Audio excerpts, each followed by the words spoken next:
Certas opções são mesmo difíceis. Por exemplo, descriminalizar ou não as drogas. Legalizar ou não as drogas. Afinal, de que lado ficar?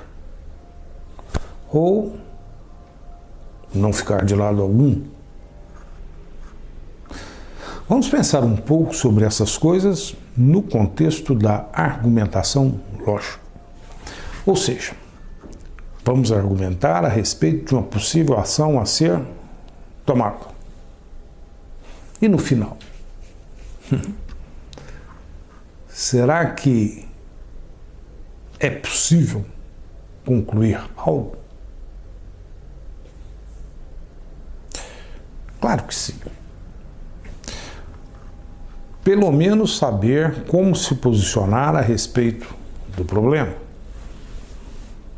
Isso é importante. Dado um problema que é complexo como esse, talvez não seja possível resolvê-lo totalmente. Olha, mas mesmo assim, podemos entender algumas coisas a seu respeito, a respeito do problema. Por exemplo, por que ele é complexo? O que nos falta para resolvê-lo? E até mesmo saber se ele pode ter solução em algum momento.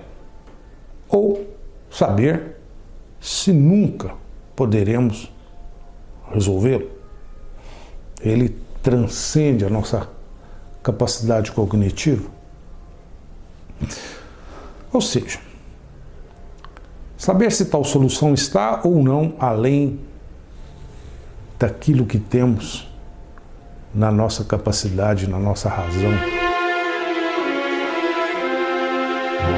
Vamos então pensar sobre esse problema difícil, sobre a descriminalização das drogas. E para começar, antes de mais nada, precisamos entender um conceito: a ética utilitarista.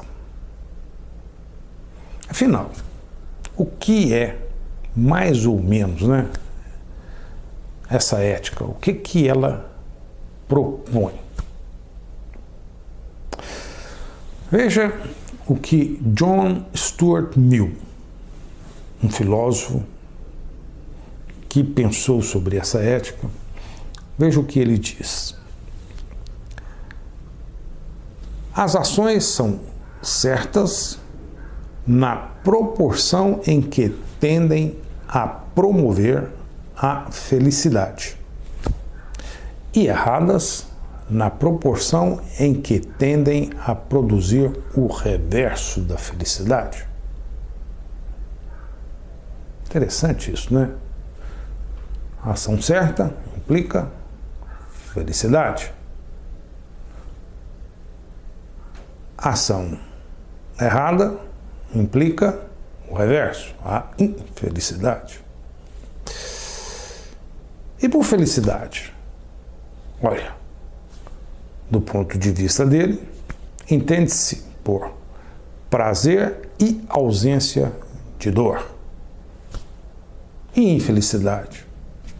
Dor e privação do prazer. Veja que esse é um jeito de pensar sobre o mundo, Olha. Veja bem, temos então dois argumentos fundamentais da ética utilitarista. A ação certa é premissa de felicidade. Isto é, a ação certa implica felicidade. E a ação errada é premissa de infelicidade. Ou seja, a ação errada implica infelicidade. Seguindo tais argumentos, o fato de que uma ação promoverá a felicidade humana oferece uma razão para executá-la, evidente. Além disso, se duas ações irão cada uma promover a felicidade humana, então devemos evidentemente escolher a melhor. Isto é, devemos escolher aquela que produza a maior felicidade. Em outras palavras, suponha que devemos escolher ações exclusivamente com base na razão e que tudo deve ser feito para promover o bem e a felicidade. Então, nesse caso, o que vamos fazer? O que devemos fazer? Olha, devemos maximizar. Ou seja, nosso objetivo deve ser sempre optar pela ação que maximize a felicidade. Observe o esquema que resume tais ideias. Do ponto de vista da ética utilitarista, temos mais ou menos esses argumentos. A ação certa implica felicidade, a ação errada implica infelicidade. E se temos duas ações, 1 e 2, em que ambas implicam felicidade, a felicidade 1 e a felicidade 2, então qual ação escolher? Olha, se a felicidade 1 é muito maior do que a felicidade 2, então o correto, nesse contexto, é optar pela ação 1. O melhor mesmo, quando a gente pensa sobre essas coisas, é pensar em um exemplo. Olha só, temos dinheiro para construir um hospital em nossa cidade. Onde vamos construí-lo? Tentaremos maximizar a felicidade da população e construir onde há mais pessoas. Esta é uma situação onde estamos aplicando a ética utilitarista, a legítima ética utilitarista.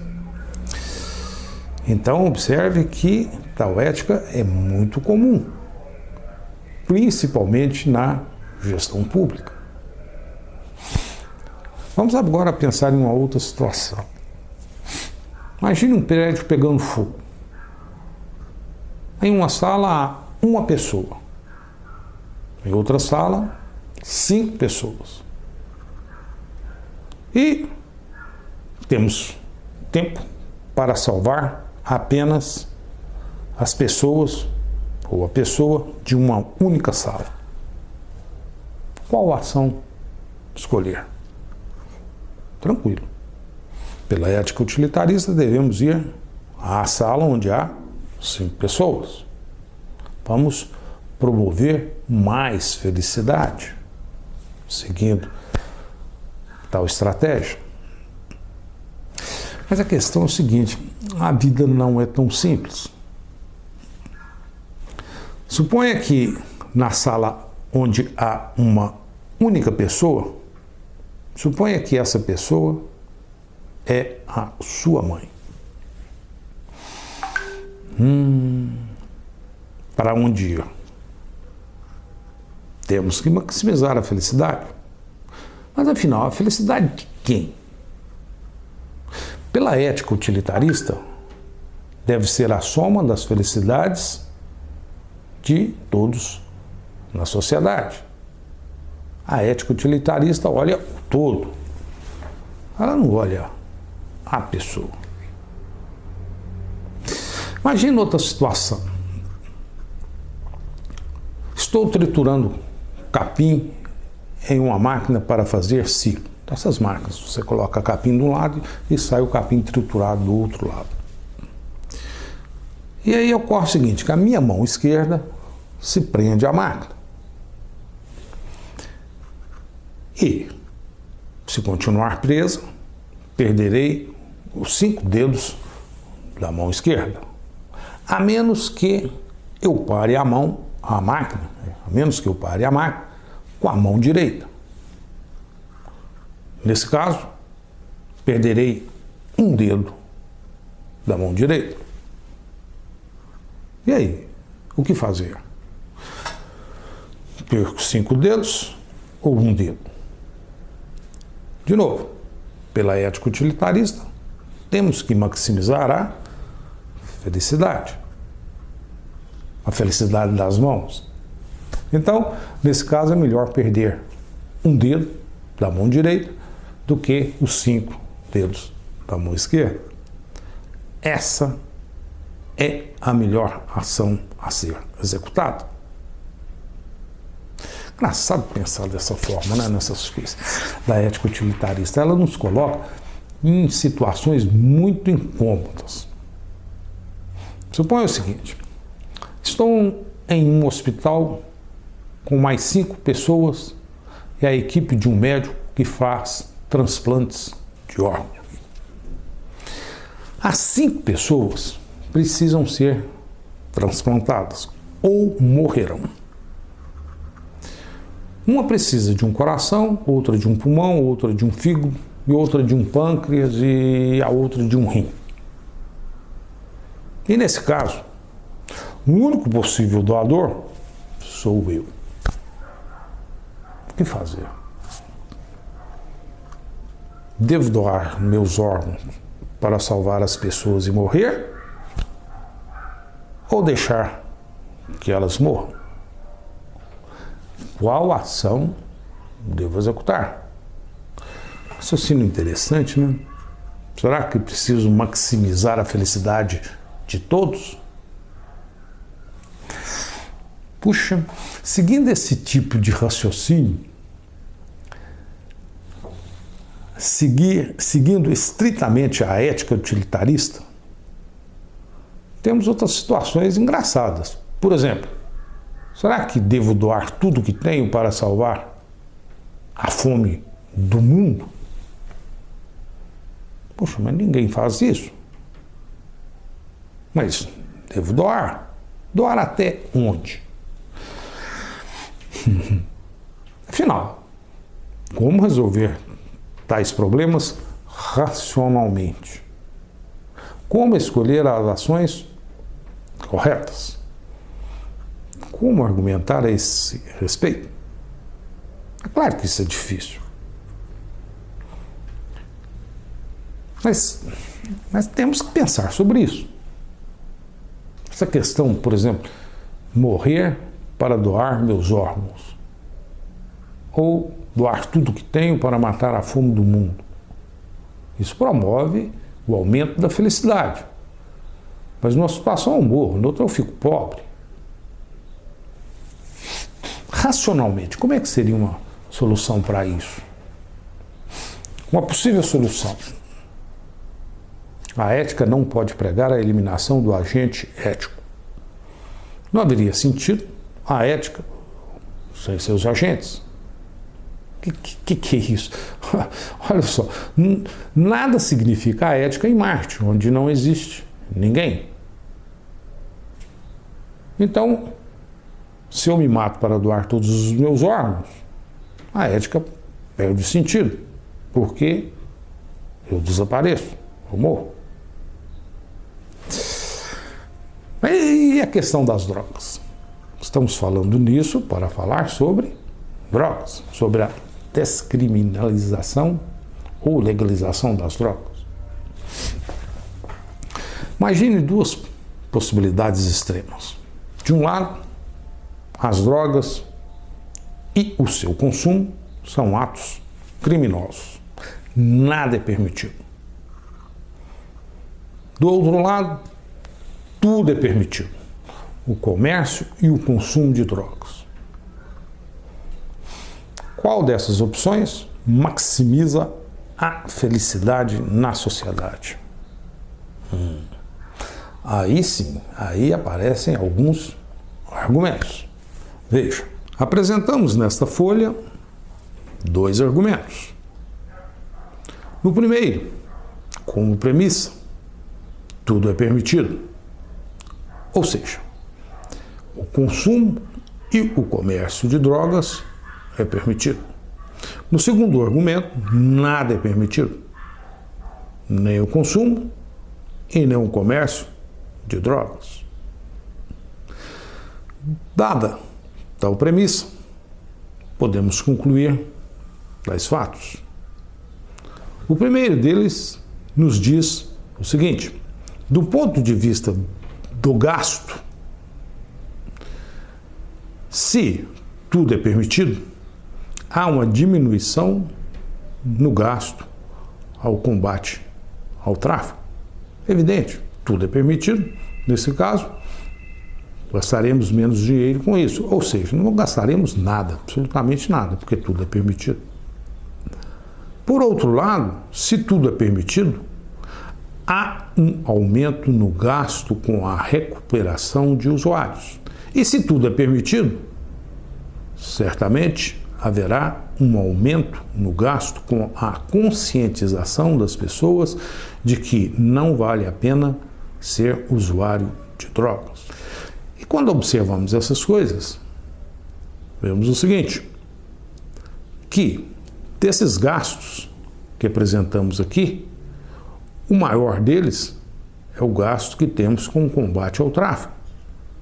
O gasto que temos com o combate ao tráfico é muito maior do que gastos com recuperação de usuários e com conscientização. Hoje, no Brasil, por exemplo, há mais de 700 mil presidiários que estão presos devido ao tráfico. Isso é muito caro. Então, se tudo é permitido, considerando o todo, e a ética utilitarista considera o todo, teremos um gasto menor. E, se esse gasto é menor, poderemos investir mais em educação, mais em saúde e mais em segurança em geral. Dados tais gastos, que são maiores em educação, saúde e segurança, maximizaremos a felicidade na sociedade. As pessoas ficarão mais felizes, porque terão mais educação, mais saúde, mais segurança e assim por diante. Por outro lado, se nada é permitido, é evidente que o combate ao tráfico demandará um custo muito grande. Precisaremos de menos dinheiro para a recuperação de usuários e de menos dinheiro para a conscientização. Ou seja, se nada é permitido, considerando esse todo, teremos um gasto maior. Por quê? Porque o caro aqui é combater o tráfico, muito mais do que recuperar e conscientizar pessoas. E se temos aqui então um gasto maior, teremos menos dinheiro para a educação, menos dinheiro para a saúde, menos dinheiro para a segurança em geral. Observe que nessas condições não maximizaremos a felicidade na sociedade. Conclusão de tudo isso: se o tudo é permitido, isso maximiza a felicidade, por esse raciocínio. Mas por que assim? Porque aqui temos um gasto menor e aqui um gasto maior. Ou seja, o gasto com o tudo permitido é muito menor do que o gasto com o nada é permitido. Puxa, mas será que é assim mesmo? Será que tendo como premissa tudo é permitido, isso maximiza a felicidade na sociedade? Será? Uma bela de uma questão. Se tudo é permitido, não é legal o comércio e nem o uso de drogas, então a felicidade é maximizada. Por outro lado, se nada é permitido, então não ocorrerá a maximização dessa felicidade. É mais ou menos isso que concluímos a partir da ética utilitarista. Puxa, mas será que é assim mesmo? Será que essa argumentação é boa? Qual que é a qualidade desses argumentos? Olha, O que podemos dizer é que, a respeito de tais argumentos, de tal argumentação, sempre encontramos alguém que se qualifica como autoridade para falar a respeito. É autoridade de todos os lados. Por exemplo, pessoas da área de segurança, da área médica, políticos.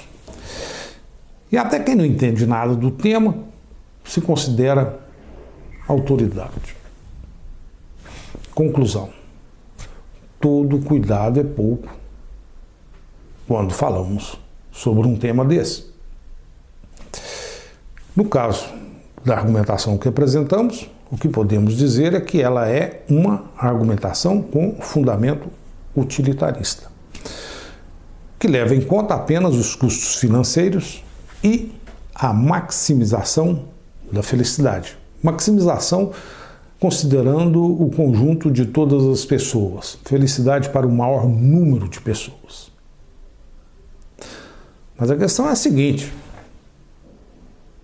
muitas perguntas ficam em aberto nessa argumentação que apresentamos.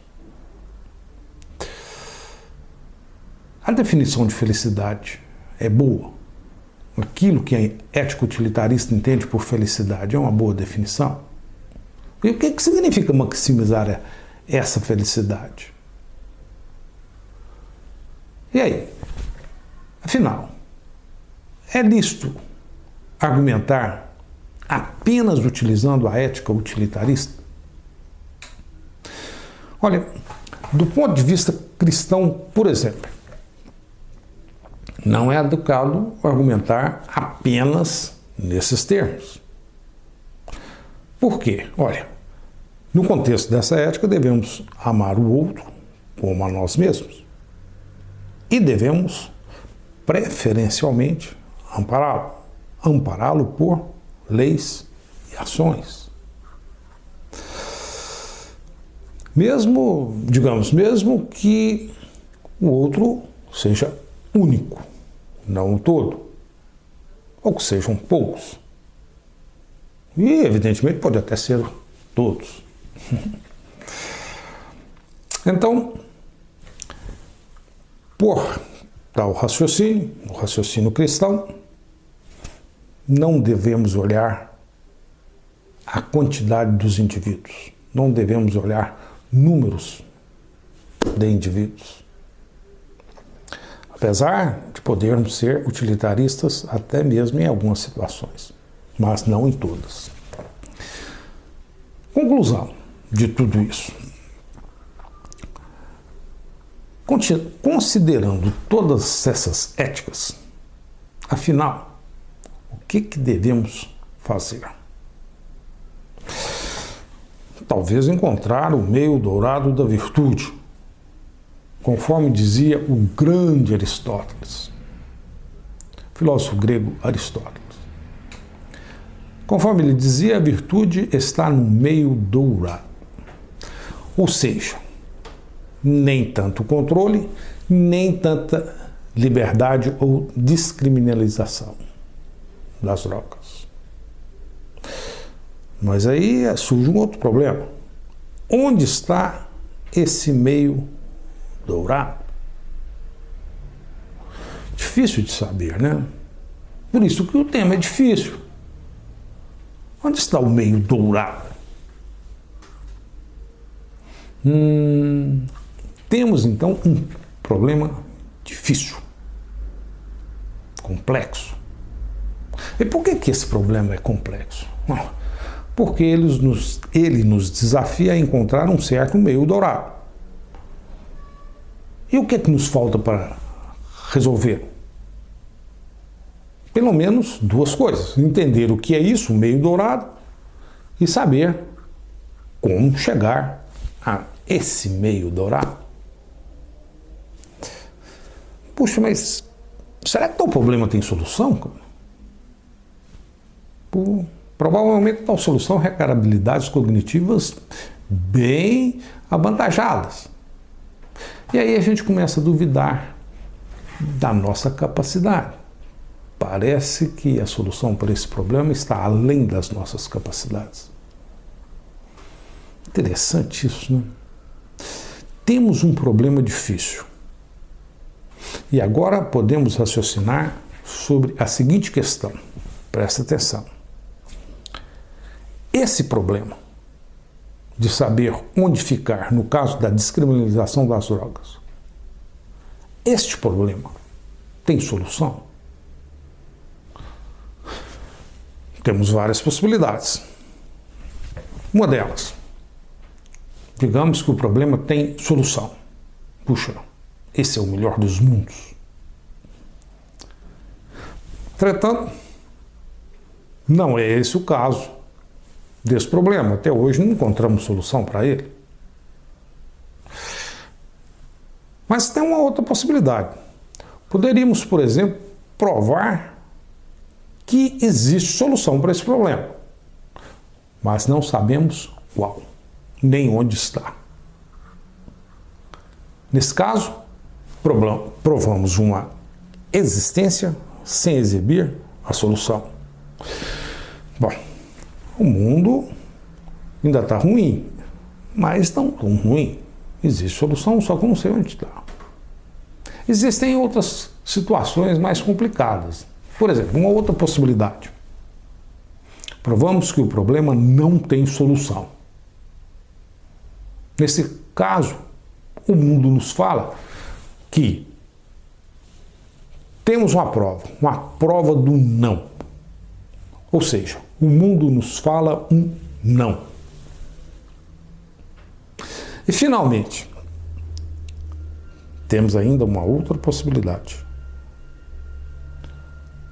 A possibilidade na qual não temos prova alguma. Olhamos para o problema e não conseguimos chegar a conclusão alguma. Olha, parece que é nessa possibilidade que estamos quando pensamos sobre a descriminalização das drogas. Não dá para provar nada. E além disso, afinal, o que significa provar nesse contexto? Estou falando de prova? Resolver problema? Provando? O que significa isso, provar? Puxa, parece que vai ficando cada vez mais difícil. E agora? O que fazer? Engraçado, né? A gente começa a pensar sobre essas coisas e vai ficando difícil. O que fazer? Talvez o melhor mesmo é ser humilde, reconhecer nossas limitações e tentar seguir princípios éticos, como respeito, piedade, honestidade. E além de tudo isso, ser humilde para se colocar no lugar do outro. E também ter fé. É isso mesmo. Qualquer fé que nos mova para algo melhor. Uma fé que transcende a razão. Pois nesse caso, claramente, a nossa razão é pouca. Parece ser insuficiente, muito insuficiente. Então, olha, argumente com você a respeito dessas coisas. Afinal, do que você vai se autoconvencer a respeito do lugar do meio dourado?